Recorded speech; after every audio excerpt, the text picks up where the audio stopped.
welcome to the Mindset Michele TV show. We're so super excited for you to be joining us yet again for another incredible show. And today we have the extra special guest, my dear, wonderful local member. Yes, last week we had my local handyman. This week we've got my local member for Parliament, the very distinguished and honourable Tim James. Hello, Tim. Hi, Michele. It is a great pleasure and honour, can I say, to be with you. Thanks so much for having me on the show. It's wonderful. And for those of you, because there is many different areas within Australia and overseas in terms of politicians, Tim James, well, what a distinguished background. He's currently the member for Willoughby in my local area here in Sydney. He's also the Shadow Minister for Fair Trading and a number of other things that I'm sure Tim will be able to share with us. He's got a very distinguished background in the Liberal Party with the Menzies Institute, working in offices like with John Howard and Joe Hockey. But he began his career as an auditor in KPMG. So I'm fascinated about this life's journey, Tim. How does one go from an auditor, that's a lot of work to begin with at KPMG, through to public office and then winning public office in an area like Willoughby? It's a long and interesting journey. I'm sure people would love. Please share your journey with us. Yeah, thanks, Michele. And I mean, life is a journey and careers, of course, are a journey. And you're right, it was straight out of high school, actually. It was a cadetship, right? So 2 years at KPMG, well, actually slightly more than two, but initially 2 years full-time, straight out of high school. So I'm 18, I've done my HSC, and I put on a suit and I get on the train from Artarmon into the city. And I've got to say, it was a fantastic grounding, a terrific set of foundations in business, in understanding finance, in understanding commerce, in working obviously with people and teams and some great leaders, I guess particularly the partners of the firm, and some really interesting clients as well. And look, I loved it. It was, again, great experience. But after a couple of years or so, I remember thinking to myself, look, this is a great pathway, but just perhaps in life, there's something that's going to press my buttons, if I can put it that way, or really sort of engage and inspire me some more. And as it so happened, and it really was more a sort of matter of coincidence, that I started to take an interest in policy and public affairs, and I guess you could say I was sort of starting to get a little bit bitten by the bug of politics. And the best career advice I ever got, Michele, was to try to work out what you love and to make it your job. And after, a period of working in politics, you mentioned I was with Joe Hockey from March 96 for about 18 months. Then I was in John Howard's office. And in those two offices, I think perhaps I didn't really know it at the time, but I actually really did love what I did to help those local people, to be a part of the policy-making process, to be a part of a community and to seek to serve the greater good and the public good. I really did love it. And so in time, I thought to myself, yeah, perhaps I can make a career of it. So I went from accounting to law and then business, and now here I am in public life, and what a great privilege it is. Wow, what a journey from account. You so beautifully described it there and then summed it up even better than I could, Tim. From accounting to law to business and public office. What a wonderful way of describing your life's journey today, and who knows where it can go next, but today, which is fabulous. And I'm sure with those different, working with numbers, but still with people, working in law, so it's again very policy and very technical, all the way through to business, and now working with the community, which would be a little bit technical, I'm sure, but a lot more than about people and interpersonal relations. With this wonderful background and understanding of humanity, I think we have in those different areas, what would you say success means to you today? For me, success is service and the legacy that we can leave, the difference that we can make, what it is that in fact we can achieve for obviously people we know and love, but obviously the community more broadly, and indeed the world in which we live. And I sometimes think to myself, when I'm 85 and sitting on the porch at the nursing home, what am I going to look back on and be proud of? What will actually have mattered most? And I think, for me, it is family. Of course, for all of us, family really does matter. But it's not money or material possessions or the house we lived in or the car we drove or the holidays we had. It's really about how we have served and contributed and what difference we can say we made to this world and to people, most of all. And I think, public life, they say it's more than a job and a calling. And I think that is true. And I think you've got to want to do it, to seek to serve. And I think you've got to love people as well. If you don't love people, you shouldn't be in public life. And I always have been just drawn to people. From my point of view, it's people that make the world go around. It's not money or material items or anything of the sort. It's people that matter most. And that's, I think, what I treasure most about this role and this opportunity is to be among people, obviously talking with lots of people, talking with you today, thank you, but in the end serving, and I hope in time making a difference to our community and country. And I really love that. I'm such a visual person. I really had you sitting there at the nursing home, Tim, 85 years of age, looking back on your very distinguished career and the different opportunities that you helped to shape, whether it was in Joe's or John Howard's offices, or whether it's now yourself in your own office, those different moments in time and those different lives that you will have had an impact on.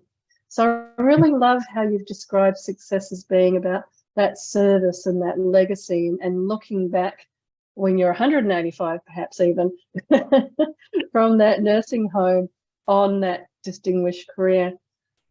I also think that those types of, very full and very distinguished careers like yourself, it takes a certain element of, in a sense, when I think about how you're dealing with people's issues and concerns, and sometimes many of them, I'm sure, are quite complex and difficult areas. Keeping your own positive mindset and keeping your own get up and go and enthusiasm when sometimes I'm sure it may be, a difficult day, more difficult day than others. Do you want to share with viewers now, not only that you've had this great successful career to date and going forward, but how you in your day-to-day dealing with a lot of people and a lot of issues keep that positive, successful mindset going?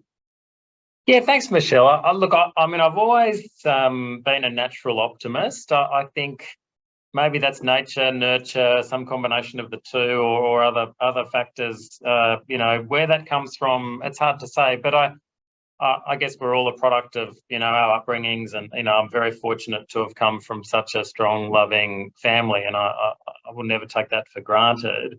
But I think attitude means so much. And in fact, I'll tell you a little story.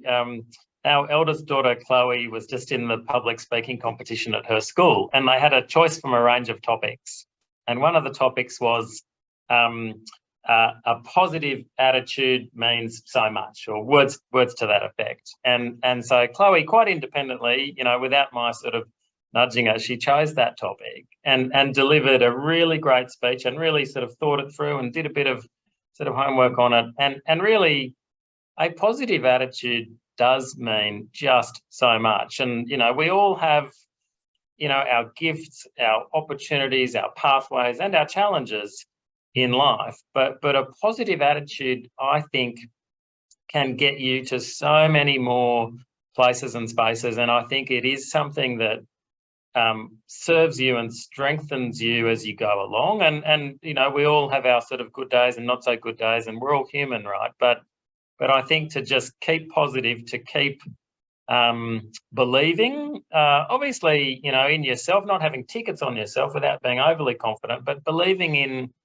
in a sense, who you are and what you're doing. And then obviously in people, in causes, and in the greater good, you know, in our humanity, in our polity, in what it is that we are building together as people in community. And I think having a positive attitude, as my little girl said in her speech, attitude means everything. And I think in a lot of ways that is right.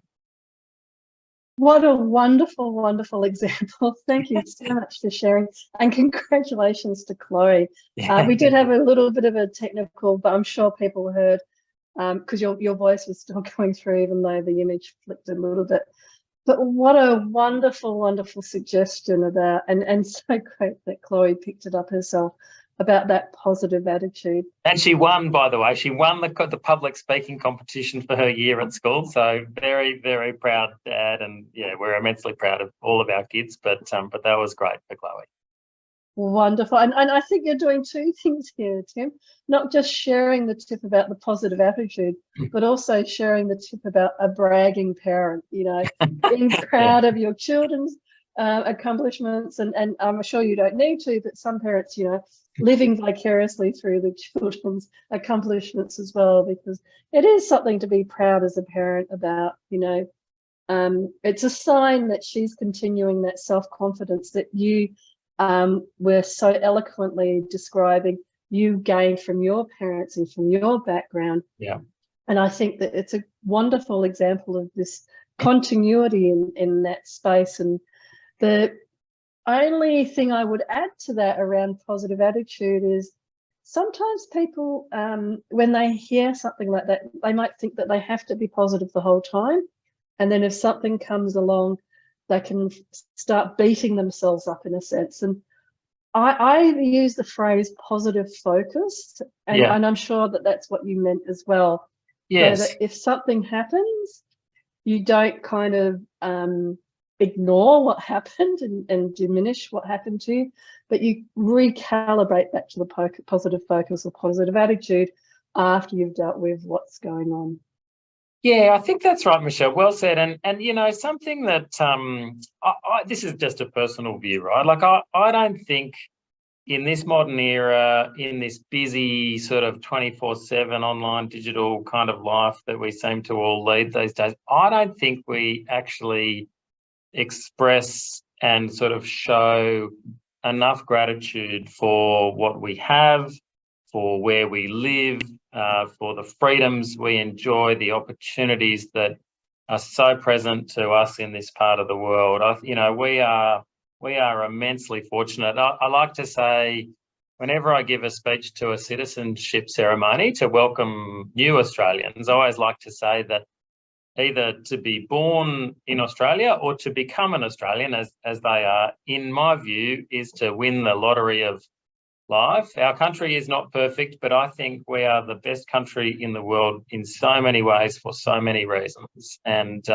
we should be grateful for that. Now, that doesn't mean we can't, you know, sort of have a bad day or feel down about something or have a frustration or concern or otherwise. Again, we're all real and human, but I think just to sort of reflect upon that which we do have and which so many people around the world don't necessarily, I think we are immensely fortunate. And gratitude is to be thankful is a stabilizing, positive, strengthening force, I think, for us as people and for us as a society as well. And gratitude, you so beautifully and eloquently described it there, not just with Australia, but with, you know, living in this part of the world and the opportunities that we may have that may not necessarily be open to many others. I remember even one time in Australia, we're very lucky that it's pretty easy to go and vote. And, you know, the hard part is how many sausages to buy. And for people overseas, what I mean is they have like a hot dog, American hot dog, that they sell at the elections, and it's the schools and places raising funds. And I remember one time, you know, really reflecting when I went to vote, and I was really touched because there'd been another voting somewhere around the world, and I just recognized how much of an honor it was and how grateful I was as a woman, as a white person, as a this, as a that, all of the things that meant that, you know, the hardest part of my going to vote was deciding on whether to have tomato sauce or barbecue sauce on this hot dog, compared to many, many other countries where, you know, voting is not that straightforward. And so gratitude in that greater sense, you know, gratitude that we've got clean air, water, whatever it might be, starting with what you have around you. And I'll take that as another suggestion, Tim, to be grateful for whatever you have in your life. Yeah, I think it's important, and indeed, you know, we have so much to be grateful for, and yeah, look, I just encourage people to, I guess, don't, you know, and I kind of, you know, without lecturing anyone, I like to say this to people: don't take for granted what we have, you know, and indeed, one of the things I always like to say to people who are becoming new citizens of our country is, you know, please volunteer, put your hand up, serve, contribute, join up. Clubs, charities, societies, groups, you know, sporting clubs, churches, etc. You know, just contribute to the fabric of our society, and together we will all make it even better still. I like, and I'm going to take that as a third suggestion from you about the service element, not just for new migrants and Australian citizens, etc. I found through my career, and I've now lived, I recently moved, and I realised this is my 7th major life move from where I've been living, you know, literally packing everything up.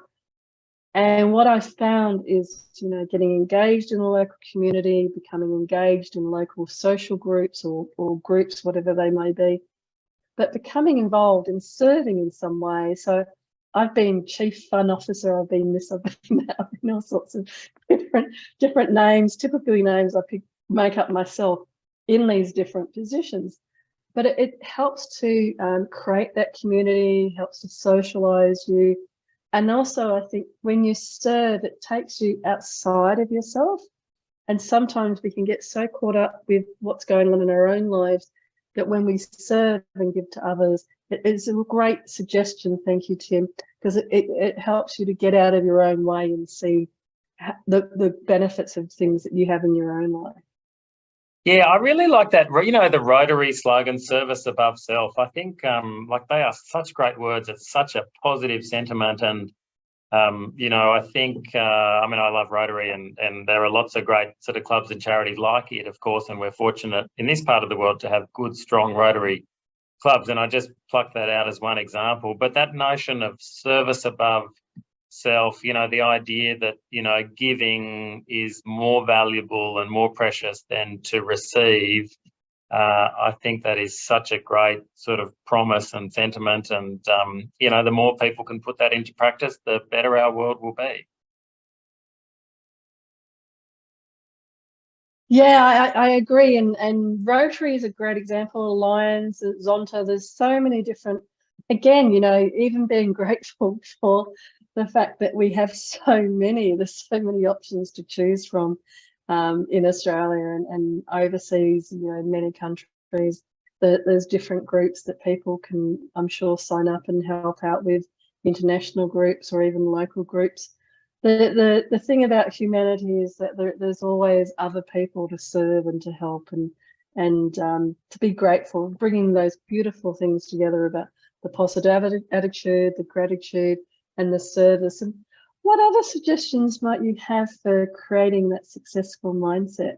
I'll tell you what I've done for many years, and I don't really remember when I kind of started doing it, but I'm a bit of a goal setter. So at the start of each year, I like to think to myself, looking ahead to the year that's coming, what is it, you know, in the big picture sense, career-wise, family-wise, you know, not sort of small things, but what are some goals that I can seek to strive towards and in time, obviously, seek to hold myself to. So they might be, you know, going for a run twice a week, or I don't know, reading at least X number of books, or you know, obviously things for my family and career-wise and so on. Obviously, one of my goals for this year was to be re-elected, and I'm immensely grateful to the people of this area creating the conditions in which that was able to be achieved. And so I think to set a goal in life, or to set a series of goals each year in life, is a good thing. And the important thing, I think, is to visit those goals, to look at them, to read them, to take them in a sense, have a bit of self-talk about those goals, is to do it regularly. And I must confess, I probably don't get to it every single day, but I'm conscious of it, and I try to, as often as I can, just look at those goals. I just have them saved into my phone, and if I've got a minute or so, sitting on a bus or train or wherever I might be, just to look at them and think about them, and just to sort of keep yourself focused upon those goals is, in my view, a good thing in life. And goal setters, I think, who am I to say, but I think goal setters, as a general rule, are more likely to achieve those goals and perhaps just to get more done in life. So and it's an easy thing, right? It's intuitive. Anyone can do it in any context, way, shape, or form. Just to set a few goals for yourself and to strive towards them, hold yourself accountable to them, and you'll be more likely to get them done. Wow, what a wonderful, wonderful example again about setting goals, putting them on your phone. And I like the examples you used, reading some books, some time with family, some business goals like getting re-elected. Congratulations on getting re-elected. And going for a run. So you covered some really great areas and a wide range of areas there. I would love to hear your insights into people aren't perfect, obviously, so you want to get to them regularly, and so you check your phone when you have a moment to be able to revisit them and relook at them. What do you do? And again, this is a very human thing, but what do you do when you pick up your phone and you look at your goals and you go, well, I didn't do that, and that, and I haven't done that one for 3 weeks now. Instead of, in a sense, going down that negative self-talk pathway or that people can do, what do you do to keep yourself focused on, well, I didn't do that because I was actually busy over here doing this, and so that's okay because this was a high priority, or whatever the self-talk might be. Please explain to people, how do you talk yourself so it still comes out with that positive attitude? Yeah, I think great question. I think the key is to just continue to strive, to accept, our challenges, our interruptions, our hurdles, our imperfections, and to know that it's okay to not, get to 100% all of the time, or indeed 100% every year. And I mean, these are sort of goals for the calendar year in my case. So I guess I kind of always, towards the end of the year, I'm thinking, have I got time enough to achieve it if I'm falling behind? But equally, I don't really sweat it. Like, I mean, they're designed to be real goals, but I think the key is to be realistic and pragmatic. Yes, to be sort of principled and driven and focused, but also just to sort of, in a sense, understand that things come up, life can change, challenges come our way. And, I had an old boss who a long time ago said to me, "Oh, Tim, 80% is good enough." And I'm not saying that is true for everything in life. Like, that's not always the case, but often it is. And, it's okay sometimes to accept that we don't get to 100%. That's kind of life. And, and I can be, a bit of a sort of perfectionist. I think my wife would probably say that. So, I do like to set, like a high bar and a sort of high sense of expectations. But equally, you can't be kind of sweating it or beating yourself up over it. You've got to be realistic and pragmatic about it, whilst still keeping that focus and continuing to strive always towards those goals. I think that's a wonderful explanation and really perfect. Well, being a bit of perfectionist myself, it is one of those things where, letting things go at 80% and knowing when done is done. Yeah. And I really hear you, and that's such great advice about, you're sitting there and you look at those goals and you're reflecting on, well, where am I up to and how am I tracking with them, and going, well, it wasn't perfect, but I did 3 out of the 5 this week, so that's done to me. That's great. I can tick that because my focus was on these areas instead. And I think it's funny how it all kind of comes back to that positive attitude of, I got something done, and that was a start. And I think that's really important for people with that self-talk when looking at the goals and when setting the goals, not to kind of be their jailer then.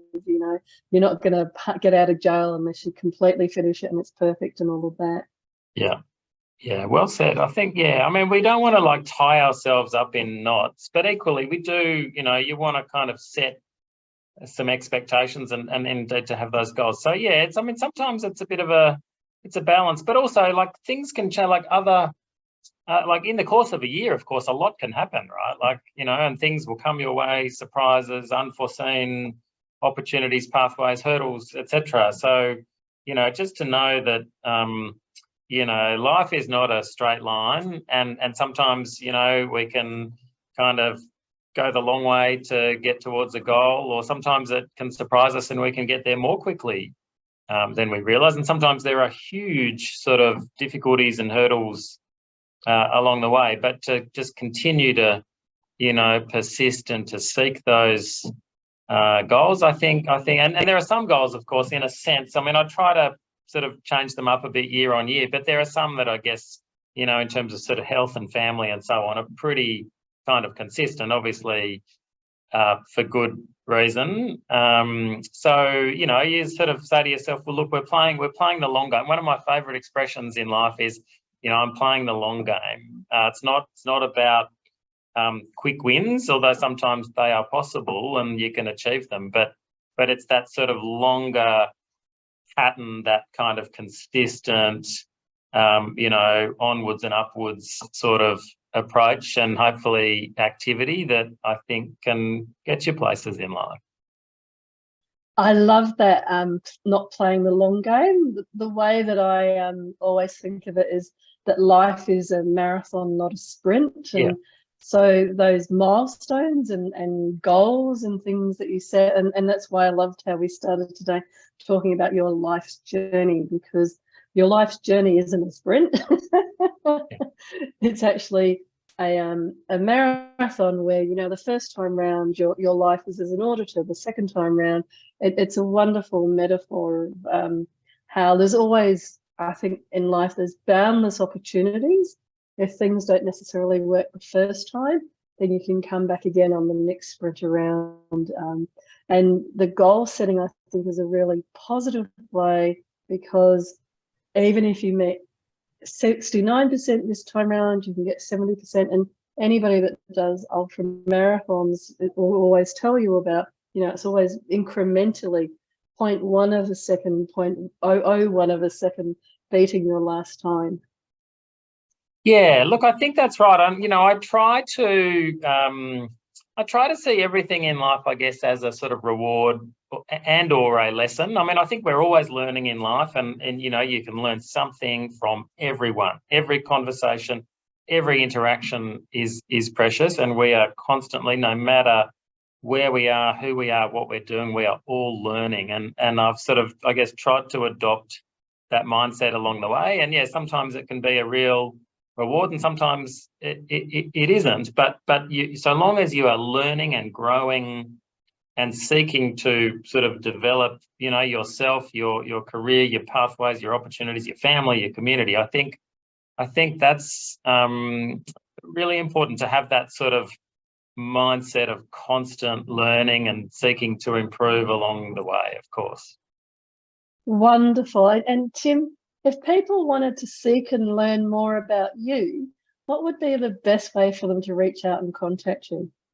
Well, I'm a pretty open book these days, and people can reach out, and I would love for people to reach out, however they see fit, whether it's online through my website, through my social media. I'm on just about every platform. I'm not on TikTok. Maybe I should be.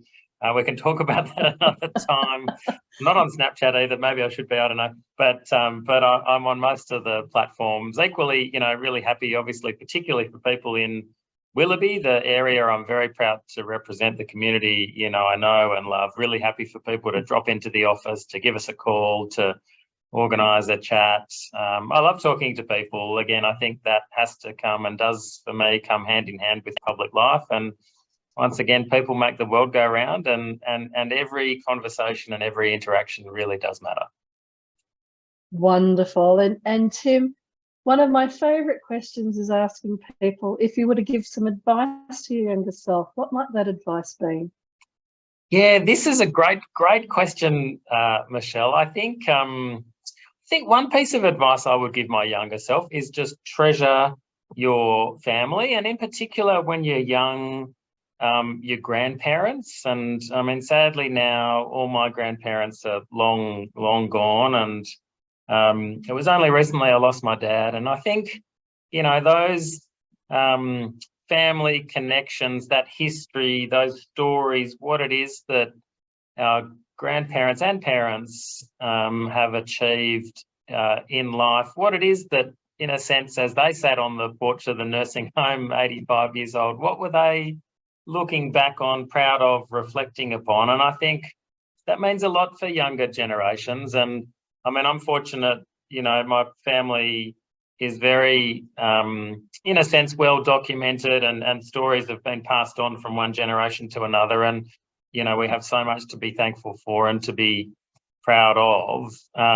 So I feel fortunate. But I think when you're young, you tend to be living in the moment. You're sort of bright-eyed and bushy-tailed. And sometimes, it's easy to sort of not think so much about some of that legacy, that family, that history, that which has come before us. And I think it is actually very formative and very valuable for young people, particularly, to focus on that. And I kind of no sort of regrets as such, but I probably would have loved to have just chatted some more to my grandparents, to have said, well, tell me some more about your life, your service, your career, etc. But having said that, I'm immensely fortunate and very, very grateful for my family.